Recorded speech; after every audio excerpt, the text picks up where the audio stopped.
August 9th, 2023, and I am Featherstitch standing in for Chippicon, who is still on vacation. Expect her back next week. But tonight we have Tammy Landy, who is going to speak to us about her long history of tarot and how she developed using intuition to create tarot spreads.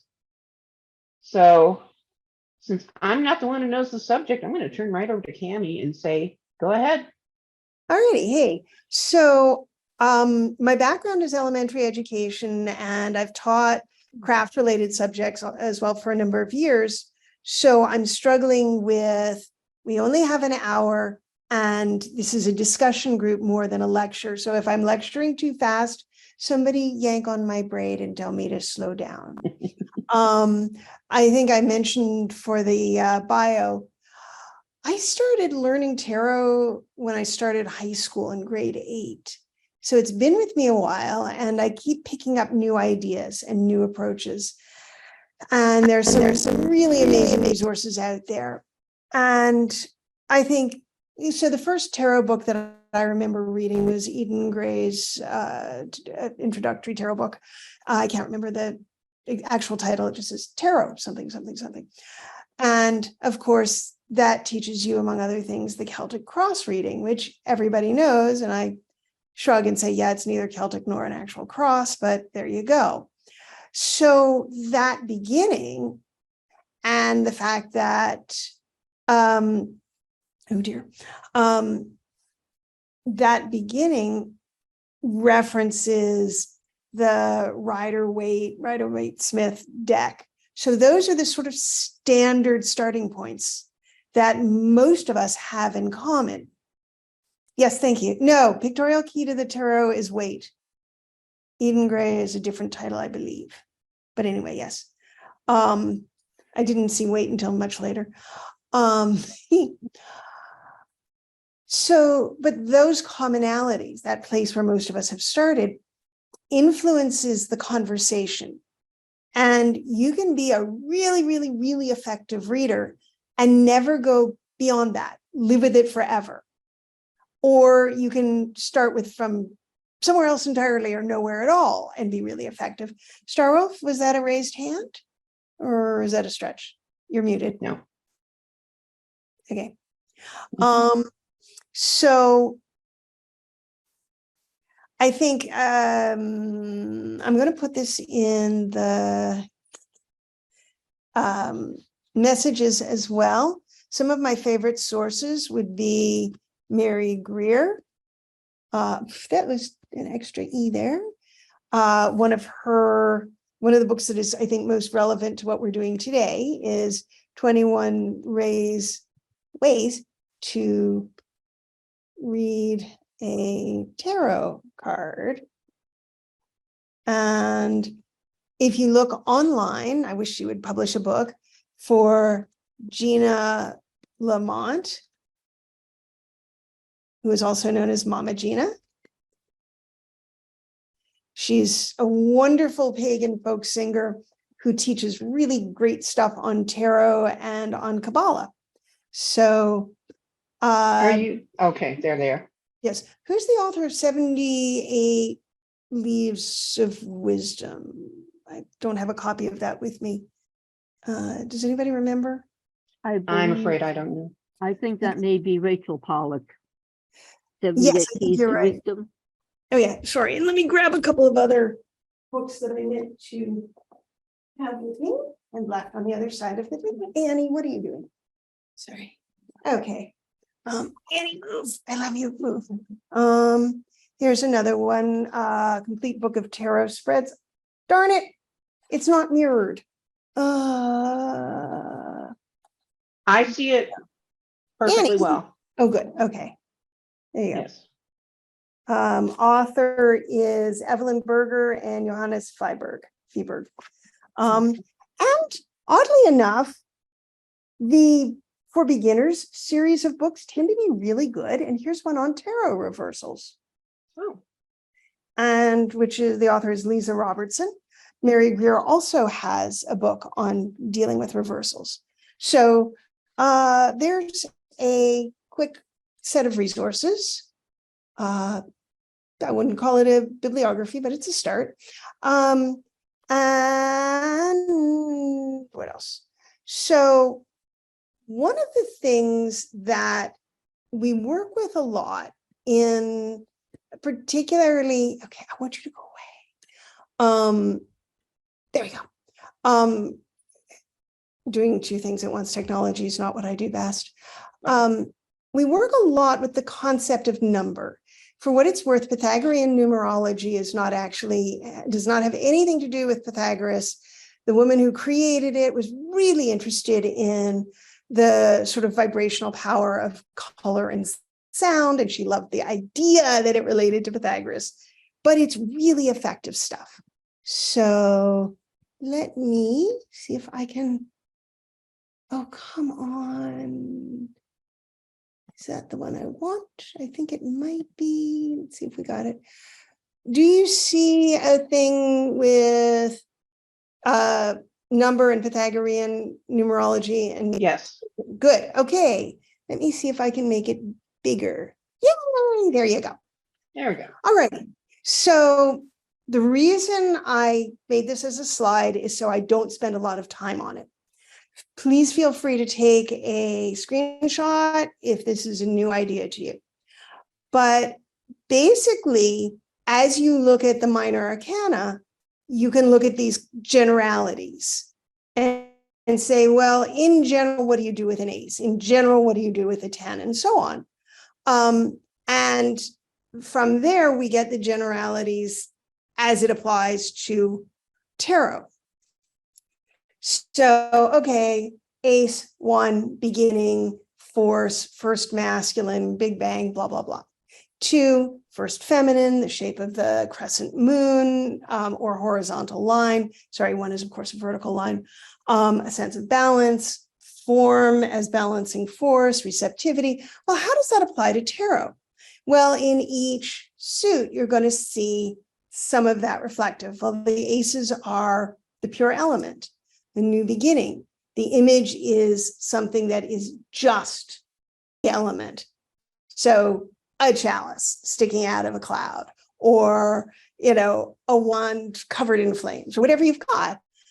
And in general, then, when you see an ace, you can say, is this reading going to be all about this element if it's like at the very beginning? Or if I've got a ton of that element, maybe there's some issues of balance and the ace shows up and shows me where I need to rebalance. Aces can be a new beginning. So let's say you've been living a seriously fire life and it's all about power and all about anger. And all of a sudden you're getting the ace of pentacles. And you're going, maybe I need to start focusing more on practical grounded stuff. And of course, it's useful for meditation, right? You know, who am I in relation to this element? So I'm not going to go through all 10 of them because, well, that's why we have a slide here. But when you're creating a reading of your own, sometimes number becomes part of what you're doing. So if I do a 1-card reading, I'm working with the underlying meaning of 1. So who am I in relation to this card? What am I beginning? What is the force that is active in my life? What do I need to consider about my own balance? Is this something I have or something I lack? And of course, if it's a reversal, then it's probably something you lack or something that's very internal to you. We'll get to remind me not to skip getting to reversals because I didn't get a chance to make that slide. So when you're creating your own spread, that's one of your questions is, what do I want to do? Is it static? Is it dynamic? Is it about balance or integration, relationship? Is it about foundations? Is it about the complex of relationships that form the foundation of a situation? And so on and so forth. You can be drawing a picture with your layout. Okay, I'm going to go ahead and hop back out of this slide and Okay. make it go away. And I'm going to grab another one. Okay, so I have to stop sharing that. And now I need to share this. Let's see if I can find, I think it's this one. I did not get that one finished, but it's a good place to start. All righty, Okay. so go away, thank you. So this is sort of what we were just starting to talk about. As I'm creating a layout, like I said, what am I doing with number? So I lay one card here or hold it up in front of me or carry it with me for the day or stick it under my pillow. That's my focus. I can use it for meditation or to get a general sense of what the day is going to be about, or is there a personal message I need to consider, or just a one-word answer. You know, is this person really out to get me? Tower. Yeah, probably. You know, what the reason I say modification is because why am I doing this? Why am I not happily sticking with the Celtic Cross or the past, present, future, or the whatever spread I get? Is because I'm always wanting to adapt it, to say, what else is there? How else can I look at it? What is the universe telling me? So with the one, what can you do to modify one card?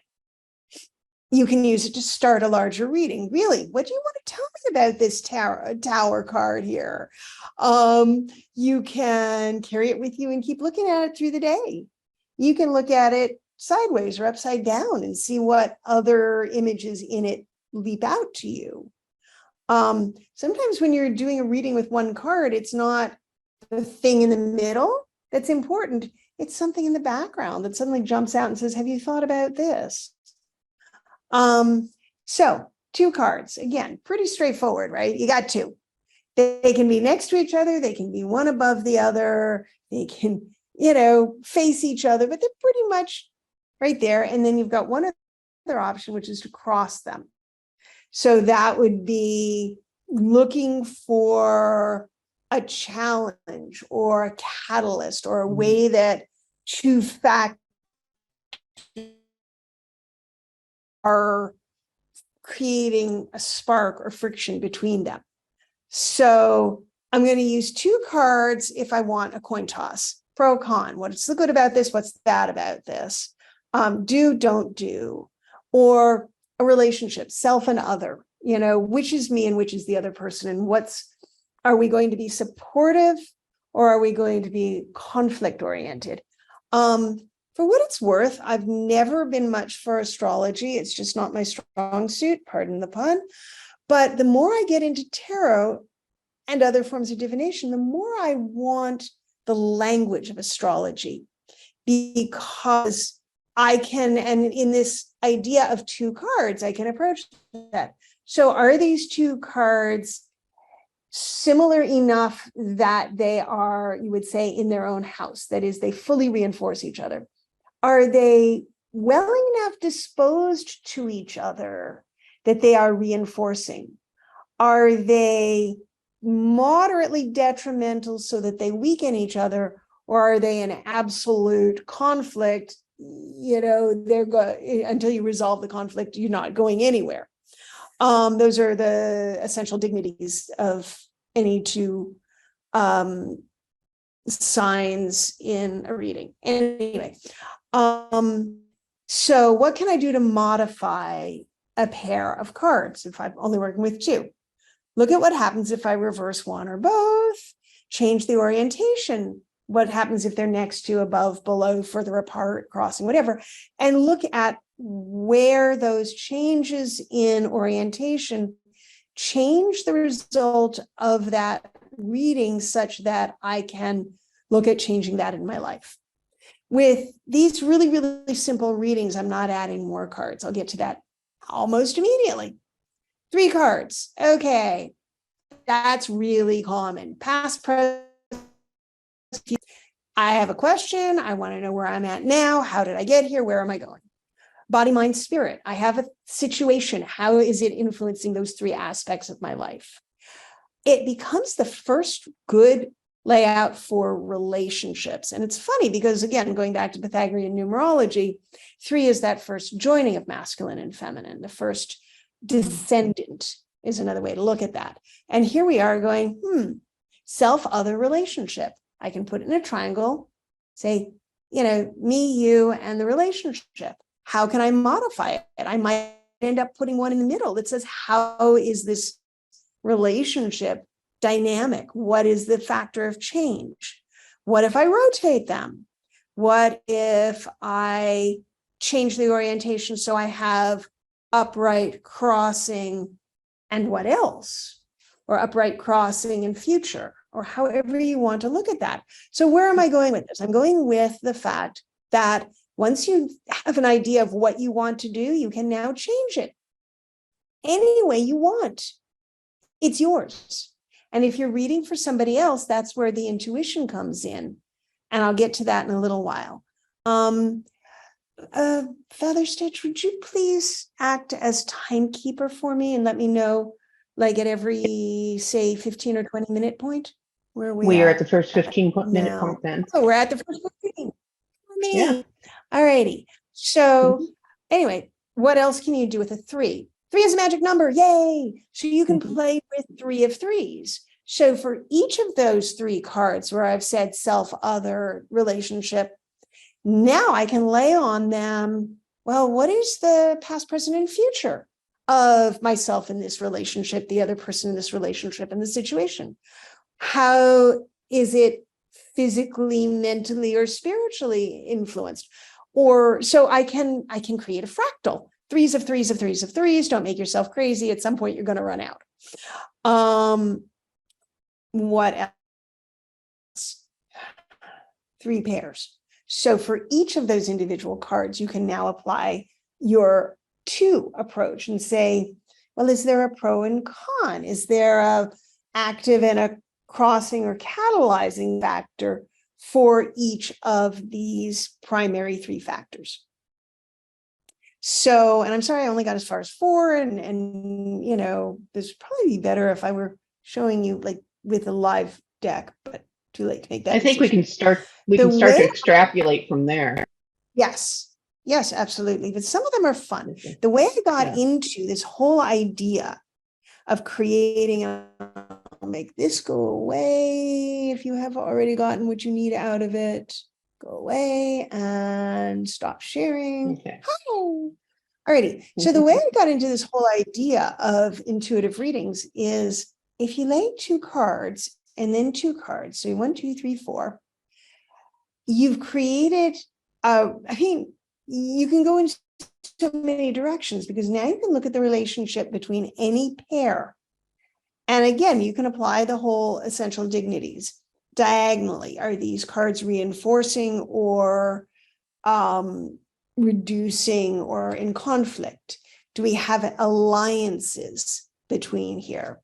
You could, if you wanted, apply the 4 elements and make yourself a little grid, and grids is another class, and say, okay, so going around clockwise, I've got air, fire, water, earth, or whatever pattern you want. So now I'm looking at it, and if the 10 of Wands is in the position of fire, holy cow, this is the unstoppable force. And it's going to influence everything else going on in this reading.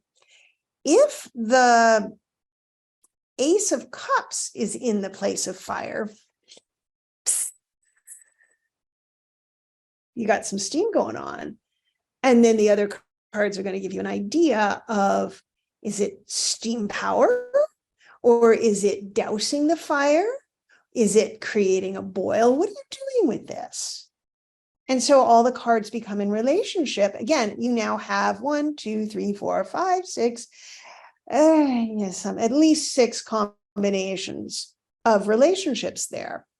How can I modify that? I can add 1 more card at each corner.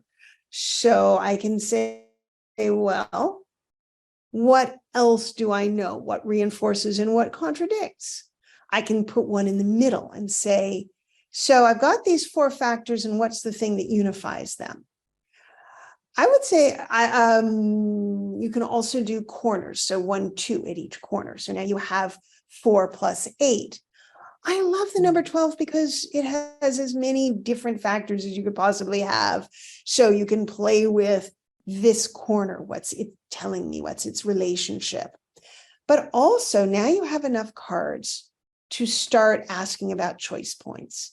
So if I've got the 6 of Swords in the water area and the Star in the earth area, or what have you, and I'm going, wow, there's a whole lot of water going on here. Those are really reinforcing what's happening in this reading that is sort of additive. So from 4, you get a huge range of possibilities. With 5, you can do a pentagram reading, which is lots of fun at, pagan festivals, because pentagram, and I would tend to put one in the middle. And there you have the ability to do your 4 elements and spirit, or 4 elements and how are the gods weighing in on this, and then put in the middle the person and the question, or the person and their problem. And it's a very dynamic shape, again, because a pentagram is intrinsically dynamic. You can also play with, I love the concept of 5 phases of the moon. So not just maiden, mother, crone, but maiden, lover, the young woman in her fullness, mother, warrior, crone. Because what happens after your kids are out of the house? You got some time for activism. So you could do a 5-card spread based on those concepts. And from there, I'm going to step away from specifically number unless there's a reason. I mean, obviously 7, you can do a days of the week thing. You could do 12 with the months. And I would, again, tend to put something in the middle for person in conflict or just person. And if you're doing 12 for the months, you can also treat it like an astrological reading. So now I've got 12 cards around and I put them onto my imaginary, or hey, make yourself a casting cloth. It'll make your life so much easier. And I say, okay, the first house is the house of self. It's my sun sign. It's how I present in the world. So what card is showing up there? And let me make that now, the month we're in now. And so you can layer that sense of an astrological reading with an annualized reading, if you will. So, okay, I said I was going to leave number. Done with number. So the next place that I ended up, oh my goodness, I'm doing so good. I'm right on my target here. I'm even going to have time to talk later or for conversation. So the next place I went with this idea of intuitive readings is sometimes I'm just sitting there looking at the person. And I don't want them to tell me their question ahead of time because then I'm biased. So, and I'm going, okay, deep breath, center. Let's see, this reading really just wants to be a spiral. And I'm saying, okay, the challenge, how, what got you to this point, the background, and all of a sudden you're hearing the influence of the Celtic Cross, right? The foundation, the past, the goal, the future, and so on. But I'm doing this in a spiral. Excuse me. There they are. Fisherman's friends, don't leave home without them. Because if I start coughing and I don't have them, I sort of panic and then my brain shuts down. Righty. Anyway. So as soon as you get beyond something as simple as, days of the week or past, present, future, bring a notebook. This is for you. You're not necessarily going to give it to the querant, but you're going to forget what each card was telling you it wanted to be. So either lay everything out and then scribble yourself what it meant, or do one card at a time, name it and write it down. That takes too long. But I mean, unless you're doing the reading by yourself to be discussed with somebody later, lay them all out first and write down what everything means. But the other thing about doing it that way is sometimes in the moment, you're going to be influenced. You're going to say, it's a spiral, but actually it wants to go up that way. And I think it's a snail because it's got a foot underneath it. And, and the snail's heading for a star. There's one more card up there, so I'm a storyteller. Can you tell? So you're going to find commonalities. So yeah, spiral shows the influence of the Celtic Cross. Do I want to then do the line up the side, which somebody called the tree of life, and I call it a staff because it looks much more like the staff use your walking stick. So, self in the situation, others that influence it, hopes and fears, likely outcome. And I tend to do and what next. So even if I'm doing the classic Celtic Cross, I will tend to have at least one, usually 3 cards going up beyond it. And what next? How can I modify or influence that? And is there a new beginning or a new situation caused by that future change? So one of the, I often find myself, like I said, start with a spiral. Sometimes I end up with a house. Sometimes I end up with a tree. These are images, these are symbols that work for me. You may find yourself with a boat. You may find yourself with a sword and shield. I don't know. But part of the reading becomes, what shape was I inspired to use? Does this tell me something about the person or the question? So if I find myself building a house, it's very much about how they got where they are and what their life looks like right now. And it may turn out to be about relationships or job or something very practical. But so my house is probably going to have, a foundation, and that might be physical, mental, and spiritual foundation, and the wall of the past and the wall of future, and yourself in the middle, and a roof, and a chimney, and then what next? And, it looks like something.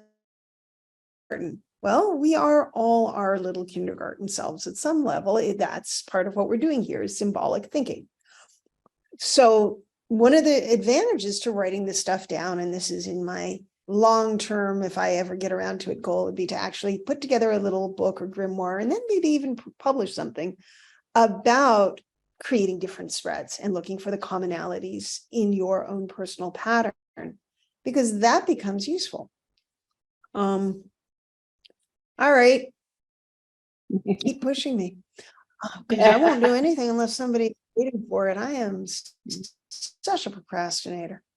Anyway, so self-awareness is, of course, one of the key elements in any magical practice, any spiritual practice, any form of divination, because you certainly don't want to be bringing your issues to the table.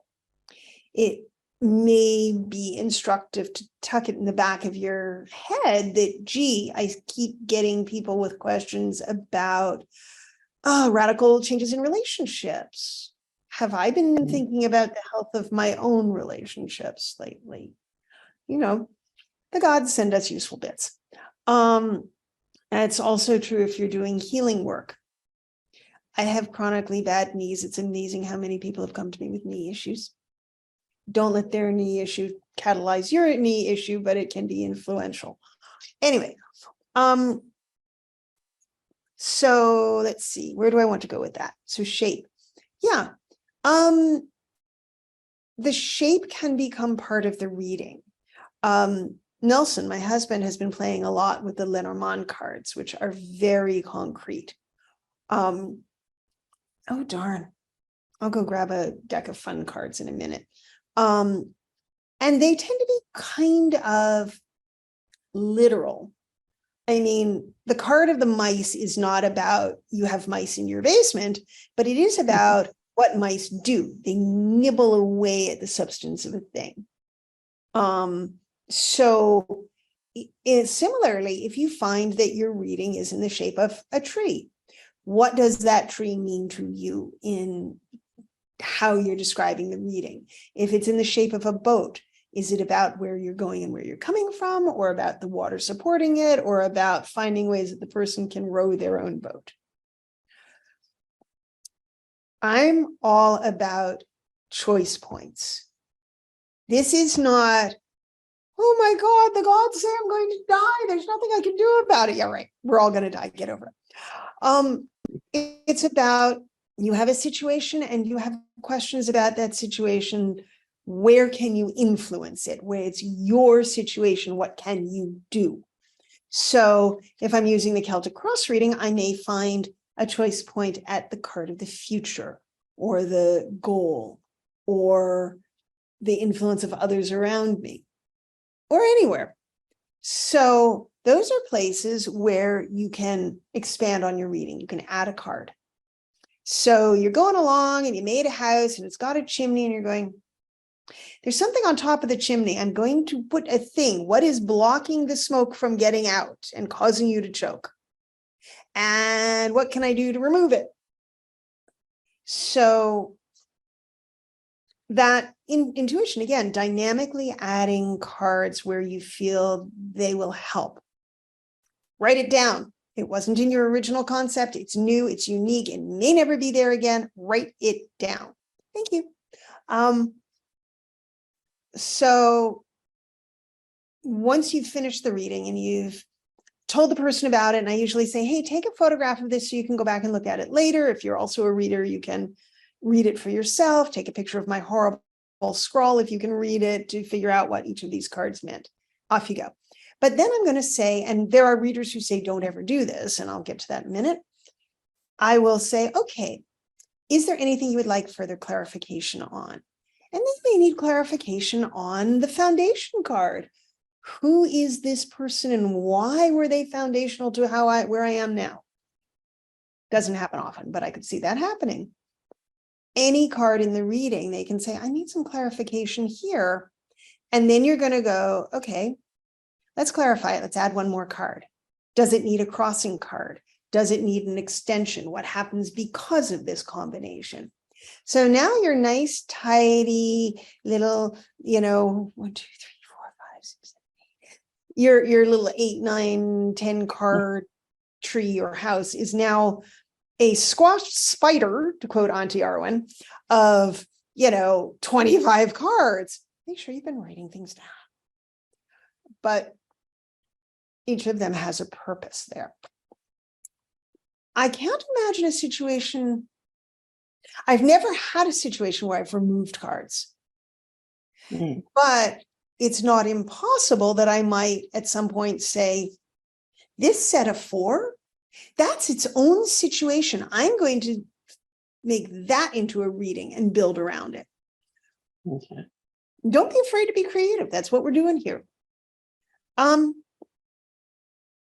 Speaking of don't be afraid to, at this point, you've gone from 10 cards to 25 cards. Your brain is full and you've gotten the, what's one I have trouble with? I don't know. 5 of Swords. And you're going, shit, what do I do with this card? I've forgotten how I usually use this card. Or something about it just doesn't feel right. Got 2 places you can go. One is unfocus your eyes like you're scrying and see what swims up out of the card. It may not have anything to do with the swords. It may be the cloak the guy's wearing, or it may be the sun over the water at sunset, or something. So that's one way to go with it. And another way to go with it is, yes, take the little white book or your favorite tarot book and say, let me go back to basics. What was my first advice about this card? Yeah, it's okay. You have not made yourself look incompetent if you're asking for reinforcement for a card. You're not going, okay, the first card is the person. No, you're in the reading. You just needed reinforcement. Okay, so before I leave this topic and go to another topic, does anybody have a question? Question, comment, thought, reaction? Go ahead, feel free to unmute yourself or post it in the comments. I'm finding this really fascinating. Cool. It's perhaps the best explanation I've heard that will help me understand tarot well enough to maybe do readings for people eventually. I'm a perpetual learner, and from everybody that I've ever talked to, had a reading from, learned from, I've grabbed something, even if it's only one thing. Anyway, so going back to one of the questions that everybody has, reversals. There are plenty of people who do really, really good readings without ever using a reversal at all. And there are decks that you can't do a reversal with. And if you're doing playing card divination and they are not, They're symmetrical. Yeah, that if they're symmetrical, you can't do reversals. But I would love, again, things that need a new creation. I want to create a triangular or square tarot deck.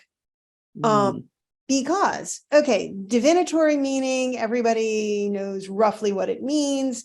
There may be variations. The 10 of Swords means death.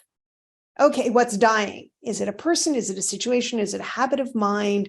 Is it, the thing that's been entrapping you and it finally goes away and now you're free? But it's a divinatory meaning that's pretty one word, And again, Nelson, my husband, loves keywords. I'm a storyteller. I'm wordy as hell. So you may be somebody who says for each card, there is one word or one phrase that encapsulates the divinatory meaning. And yes, cool. Starwolf, I would love a reference. Yes. But when I look at reversals, now there's a ton of them. And I keep hearing about one more. So, okay. Let's think of a simple one. The card, the sun. Happy, happy, joy, joy. Everything is good. Life is simple. It is the only unalloyed, just pure, innocent, happy, enjoy the moment in the sun card. What do you do with it reversed? Well, it can be, again, go back to our essential dignities. In its the names for them are its own house, exaltation, detriment, and fall. And own house is hard to use in this context, but it means very, very strong. Exaltation means it's reinforced. Thank you. Detriment or diminished means just that, it's weakened. And then fall means it's very much either made not relevant or countered entirely. So when you look at a reversal, you can look at it and say, is it an exact opposite? So is the opposite of the sun, there is no sunshine, there is no joy in Mudville today, it's just grim and dreary and depressed. Or, which I have not actually found that, there are better cards to mean that. Is it weakened? Is it diminished? So instead of being happiness, joy in the sun, it's, yeah, things are okay. Meh. Going to use the language of geomancy, which actually was one of the ways to read it is on the medieval astrological chart. Letitia minor happiness. Not Letitia, whatever, minor happiness. The Fortuna minor. Yes, it's okay. It's not Fortuna major. It's not, wow, it's okay. That would be one reversal for the sun. Another really cool way to look at reversed cards is it turning inwards? So, okay, the card of the sun is going that way. It's going towards the future. It's going up. It's going out. It's forward into the world. If I reverse it, is this the quiet happiness that I need to nurture in myself? Mm. Or am I looking at the past? What has made me happy and given me the potential for joy? So yeah, now there's like 4 different ways to look at reversals. Do I need a 5-sided card? I don't know. But it means that we don't need to be afraid of them. And of course, people are told if more than half the cards are reversed, give up the reading. If more than half the cards are reversed, I think it's upright towards the other person. Either read upside down or switch seats with them. If there are times when you would abandon the reading, and that might be one of the times, but it would depend on which cards and how confusing the situation is. I think if the cards of the person in the situation are just nasty, I would probably abandon the reading and say, you know what, right now things are too fraught. I can't really read for you, to get some distance from the situation. Somebody said that they had heard that if there are too many major arcana, you abandon the reading. And I'm like, wait, what? No. If there's a ton of major arcana, this means it's really important. Take your time with it. And again, elemental balance. If it's really scattered, then the person is either well balanced or really confused. If it's super overweighted in one direction, that's what the reading's about, or that's what the person needs to be dealing with. So how would I take that into account looking at reversals? Again, you can look at the figure in the card and say, what's the figure looking at? Are they looking behind them? If they're looking at if they're looking at an ace, go back to your elemental question. Okay, so this card is influenced by or has to be paying attention to that element. And again, oftentimes the reversal is going inwards rather than out into the world. So that's a fairly complicated statement. As this card relates to your internal landscape, let's look at the influence of that element. So now it just got a whole lot more complicated, but it gives you lots more options. Does that make sense? Questions, comments, thoughts? Yeah, makes sense so far. And good. So the last topic I have in this class is mixing tools. And we've actually already started to talk about that. So in bringing the idea of astrology or geomancy into it. So let's say I lay out, the easiest one, I lay out a 12-month spread. 12 cards, self-challenge. Maybe, I'm inspired to put a couple others in the middle, body, mind, spirit, or, past, foundation, future, whatever, in the middle. And I look at it all. Now, if I've put it on my astrological chart, I can look at how the houses are relating to the card. So if I've got the 4 of Cups in the place of career and job, or in the place of servants and friends, I'm going, okay, so there's some discontent going on here. Is this about me just, whinging about it, or do I really need to stop and evaluate what it is I want from my job or my relationships? And of course, if you're putting it into time, you're also saying, well, you know what, long about half past the fall, you may find yourself reevaluating where you're at with this. So now you've added astrology in a couple of different ways. What else? Do a reading. Let's say I do my 4 cards and I've added 8 more around it and I've put something in the middle and crossed it. Now I'm going to take a pile of rocks and I've got some crystals and I've got, say, an amethyst, a rose quartz, a hematite, a related quartz, a carnelian, whatever your favorite rocks that have specific meanings are. And I'm going to cast them as if I were casting runestones. And again, so the cards that a stone lands on are going to have more significance than the ones that don't get a stone. If you've got more than one rock on one card, it's a complicated card. So you can say, all righty, so the card that represents what I believe my highest goal to be in this situation has got iron pyrite and rutilated quartz or smoky quartz on it. You know, I think I may be barking up the wrong tree here. That's fool's gold and smoke. Yeah, no. Maybe I need to expand on that card and see how I'm misinterpreting it. I'm a huge fan of pendulums because they are such a powerful tool, because it's a form of dowsing that, right, smoke and mirrors, exactly. So you can use a pendulum to say, is there a card I need to put more focus on here?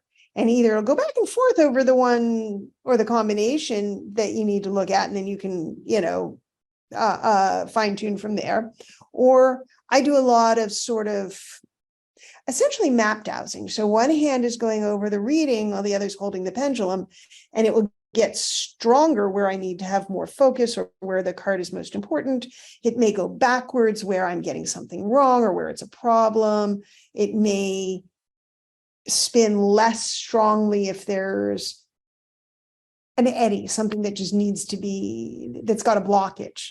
So lots of fun stuff you can do with pendulum to reinforce pretty much any other form of divination.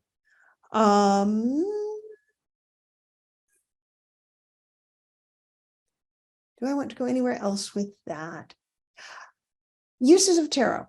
Okay, so we talked a little bit about the shape of your layout and basing it in number, but you can also base it in like the story. So I'm considering making a change of career, and it would take me away from everything I know. So I might do my layout as an arrow, where I am now, what the problem is, some of the factors that are influencing my desire for change, the positives of the change, the negatives of the change, and the target. You can do that. Oh goodness, I don't remember it now. Mama Gina has a couple of really nice ones for doing like relationships and workplaces and stuff, where you're looking at the balances of the relationships. Kabbalah. There's a ton of Kabbalah and astrology in the symbolism of most of the primary tarot decks, especially the ones related to the Rider-Waite-Smith deck. So, and there is a sephira or a path for every card of the major arcana. Actually, there's a path for every card of the major arcana, and each suit can be related to, like, the element can be placed on one of the sephirot. So you could, I mean, Kabbalah is a lifelong study, and it's a lifelong study, but a good beginning understanding of the meanings of the different sephirot and some idea of what the pathway between them is, what the challenge of that is. Excuse me. Oh, okay. And you could lay your cards on that tree of life figure and say, okay, what is the card of foundation? What card is sitting at Malkut? Is that where I am now? And maybe that's where your person and your question, your crossing card are. And let's go up our middle pillar. And what card is at Tiferet? What's the card of beauty, of balance, of connecting above and below? Is there a place where the gods are weighing in on this? That would be at Keter or above it. And so again, you can reinforce it. Gevura is about struggle. It's about strength. It's ruled by Mars. It's your warrior self. It's force, but can also be constrictive. Mars, but not Saturn. So what card is there? Is that something I have to struggle with, or is it something that empowers me in my life struggle? So again, this is a way of learning new skills and applying other skills to your tarot reading to make it richer. And that's everything I've got in my notes. So, And I was about to say, we have about 10 minutes left for winding up Awesome. and any final questions. open I am conversation. finding this really fascinating because it's Very making fun. more sense to me than just about anything about learning the tarot has so far. And I've been Awesome. using tarot cards for decades. Yes. So I am really looking forward to We're always working with learning. this. Yeah. And you So- must write that book. Everybody, Stay give on us an email or a way to contact you so we can all say, write the book, write the book. or ask me specific questions, which is more Or than- ask questions, yes. because I'm clearly response driven. You asked me to do a class, I wrote the class. Just Well then. Go ahead. just so that you know, any of the links or resources that you put in the chat will be added to the YouTube description when the video gets posted. Yes, and anyone who wishes to save them for themselves, there are 3 little dots at the bottom of the chat that you can click on that will give you an option to save. I didn't know that. Cool. Yeah, isn't that cool? Yeah. Do me a favor. Don't add my personal email to the generalized links for everybody.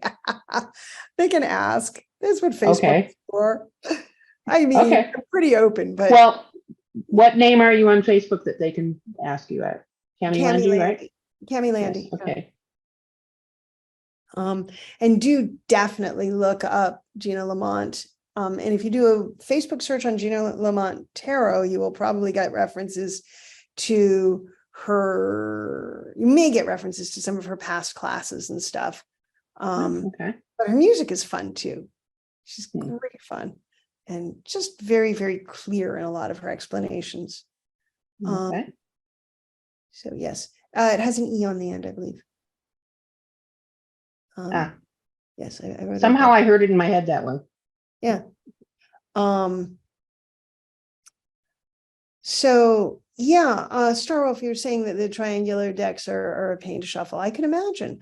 And I think that's part of the skill set is figuring out how to handle them differently. I mean, round decks aren't much fun either. No, I can.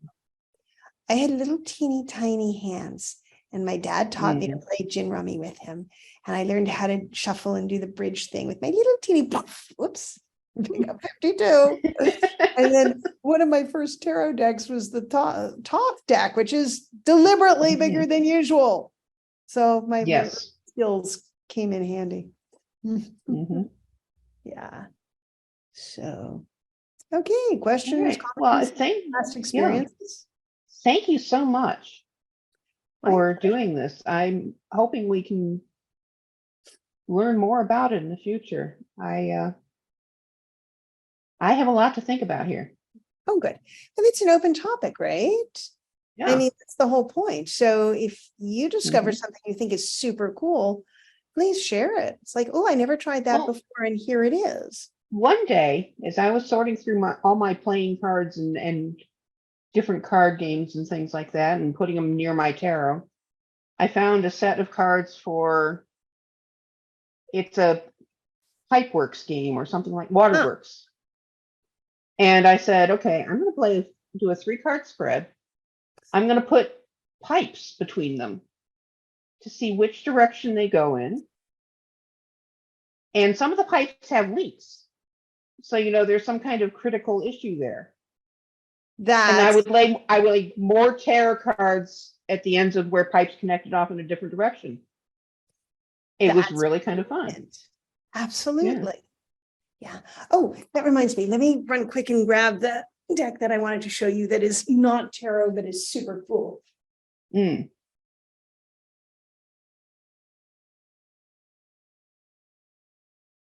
This has been fun. Yes, it has. The thing I found with the Waterworks game was that you have to decide at some point when to stop playing more cards.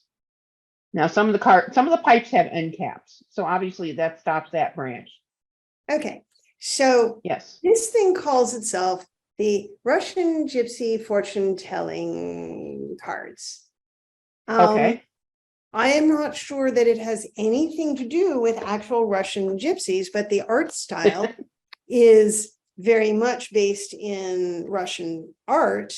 And the figures, the images are very similar to the Lenormand cards. And the way these are used is you have, each card has partial images. Oh. So you lay them out and then you're looking at it and going, oh, okay, well, this one connects to, its completion is here. So that card is relevant in this reading. And so that simplifies it, but it also gives you interesting sets of connections. So let's say I've got these two cards next to each other and I've got now the flowers. Okay. And they're, like I said, the meanings of the cards tend to be relatively literal. And you've got, in these cards, a tower is not the blasted Tower of Tarot, but an edifice that is very strong and sturdy. So places of authority. Let's see if I can get if any of these pictures are clear enough. No, they will not. I don't think. Yeah. I don't know. Can you see this page?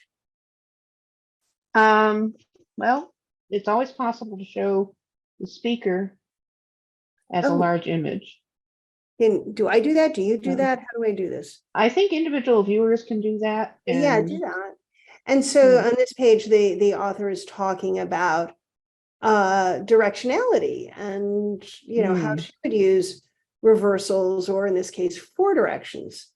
So it's a really neat, fun tool that is not tarot, but let's see okay. Yeah, it's some different angles for thinking about it, though. Yeah. So this one has more than, like, the Lenormand typically have 36 cards. This one has 50.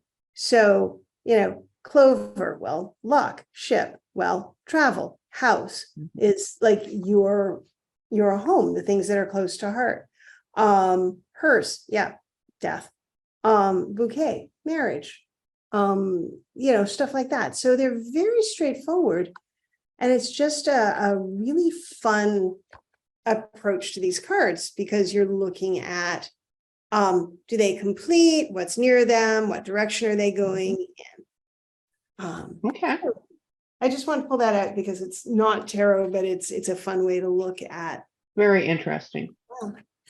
So, Well, thank you so much, Cammie.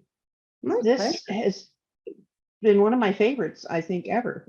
Oh, goody. Otherworldly. It's also many good shows, and this one has taught me so much that made sense to me and that I needed. Good, awesome. So safe journeys home to Chippecon and anybody else who's at Penzic. Sad.